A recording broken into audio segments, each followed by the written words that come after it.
Assalamualaikum warahmatullahi wabarakatuh. Alhamdulillah kita kembali belajar hari ini dan kita akan belajar hari ini tentang teks eksposisi ya. Alhamdulillah bagi kalian yang baru kelas 10 mungkin masih ingat dulu ketika SMP apa itu paragraf eksposisi. Kalau lupa lagi, ini teks eksposisi itu adalah teks pemaparan dari sebuah pendapat, tetapi diiringi dengan argumen ya atau data-data gitu yang mendukung tentunya dengan pandangan kita tersebut. Seperti contohnya, kalian begitu masuk SMA, tentu kalian mungkin kalau dikasih uang saku sama dengan SMP, kalian akan protes, "Mak, sekarang sudah SMA." Maka tentu uang sakunya minta ditambah. Mengapa perlu ditambah? Mungkin di situ kalian nanti akan berargumen penyebabnya atau alasannya ini dan lain sebagainya. Nah, itu akan kita pelajari dalam paragraf eksposisi. Oke. Ini kompetensi dasar kita hari ini ya. Jadi kalian diharapkan nanti memahami tentang struktur teks eksposisi ya, kaidah penulisan teks eksposisi baik secara lisan maupun secara tulisan ya. Kemudian bisa menerapkannya di dalam kehidupan sehari-hari seperti itu. Oke. Berikutnya pengertian teks eksposisi terlebih dahulu. Jadi teks eksposisi ini adalah pengembangan paragraf penulisannya yang penulisannya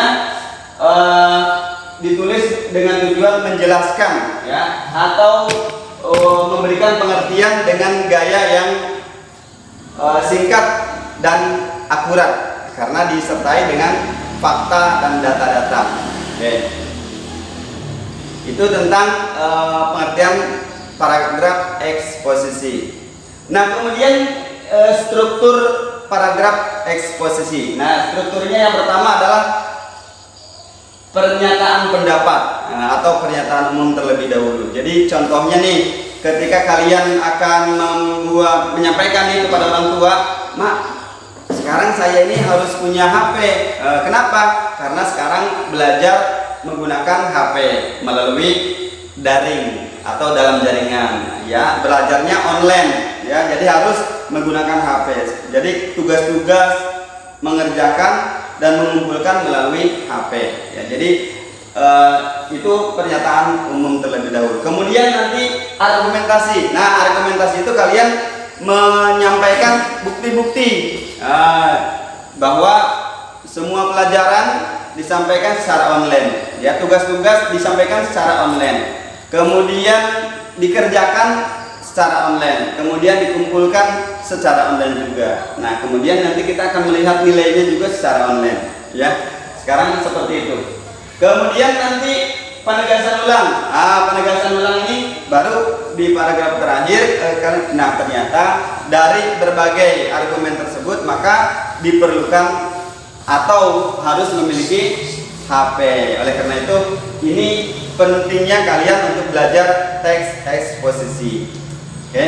Kemudian yang berikutnya, ciri-ciri teks eksposisi ya. Jadi kalau tadi strukturnya, sekarang ciri-ciri paragraf itu teks eksposisi atau bukan. Yang pertama, bersifat informatif. Seperti tadi, jadi menyampaikan informasi.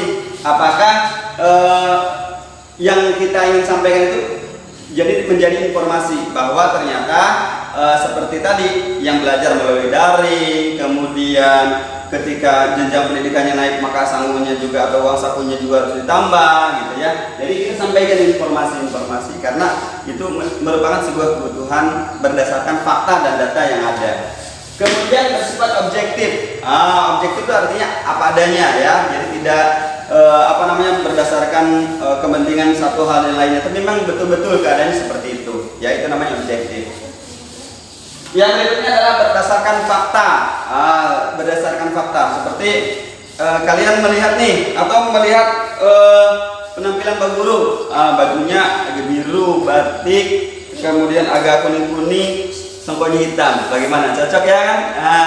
Jadi kalian bisa juga menilai seseorang mungkin dari seragamnya dan sebagainya. Kalian itu bisa juga masuk di dalam paragraf teks eksposisi ya. Kemudian menggunakan pronomina. Pronomina itu artinya kata ganti ya. Ada nanti itu kata ganti pronomina personal atau kata ganti orang, atau pronomina nominal atau kata ganti benda ya, seperti kalau kata ganti orang itu seperti dia, kata ganti orang ketiga ya, dan lain sebagainya. Maka itu diperlukan ya untuk menyebutkan, karena tidak mungkin kita selalu menyebutkan nama orangnya, tetapi harus dengan kata ganti. Kalau dalam bahasa Arabnya domir ya, domir kata ganti. Kalau bahasa Inggrisnya pronunciation. Kemudian kita juga menggunakan konjungsi. Konjungsi itu apa? Kata sambung. Kata sambung ini ada dua. Ada kata sambung waktu seperti kemudian, lalu, ya. Kemudian ada lagi konjungsi sebab akibat. Sebab akibat itu karena itu, ya, oleh sebab itu dan lain sebagainya.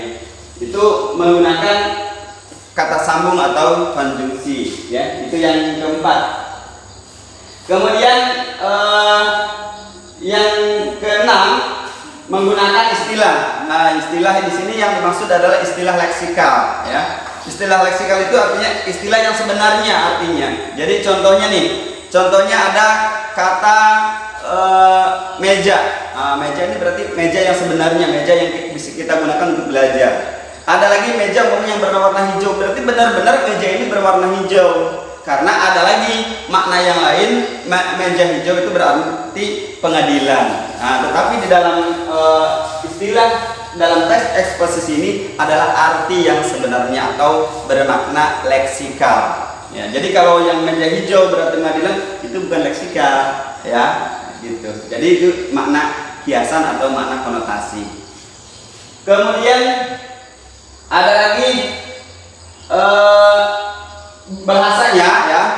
Bahasanya menggunakan bahasa baku. Artinya bahasa yang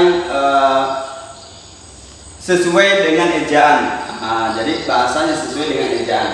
Jadi tidak boleh di dalam menulis paragraf eksposisi itu dan lain-lain ditulis DLL, itu tidak boleh. Jadi harus ditulis apa adanya dan lain-lain.